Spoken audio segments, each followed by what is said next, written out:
নমস্কাৰ, সময় নামৰ ইউটিউব চেনেলটিলৈ সকলোকে স্বাগতম জনাই মই অন্য ভিডিঅ' এটা আপোনালোকলৈ আগবঢ়াইছোঁ।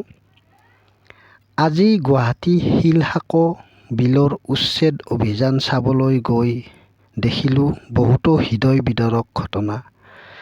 কাৰ ভুলৰ বাবে এই সকল লোকে কষ্ট খাবলগীয়া হ'ল।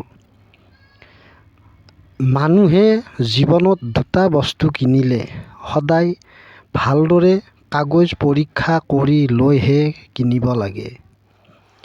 নাম্বাৰ 1, মাটি কিনিলে সদায় কাগজ ভালদৰে পৰীক্ষা কৰি লৈহে মাটি কিনিব লাগে। মাটি কিনিলে সদায় প্ৰকৃততে মাটিৰ মালিকে মাটিডোখৰ বিক্ৰী কৰিব ওলাইছে নে আন কোনোবা দুষ্ট চক্ৰই মাটি বিক্ৰী কৰিব ওলাইছে।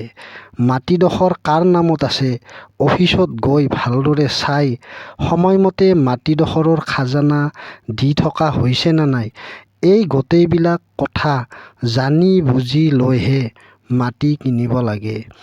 যদি মাটিৰ কাগজ ক্লিয়াৰ নাথাকে তেনেহ'লে তেনেকুৱা মাটি আপোনালোকে নিকিনিব। আৰু দ্বিতীয়টো হৈছে গাড়ী কিনিলে সদায় কাগজ ক্লিয়াৰ থকা গাড়ীহে কিনিব। অৰ্থাৎ অফিচত গৈ চাই ল'ব প্ৰকৃততে গাড়ীখন কাৰ নামত আছে, গাড়ীখনৰ সময়মতে টেক্স দি থকা হৈছে নে নাই, এই কথা জানি বুজি লৈহে ভালদৰে কাগজ পৰীক্ষা কৰি লৈ গাড়ী আৰু মাটি কিনিব। যদি মাটিৰ কাগজ ক্লিয়াৰ নাথাকে তেনেকুৱা মাটিৰ কোনো মূল্য নাই।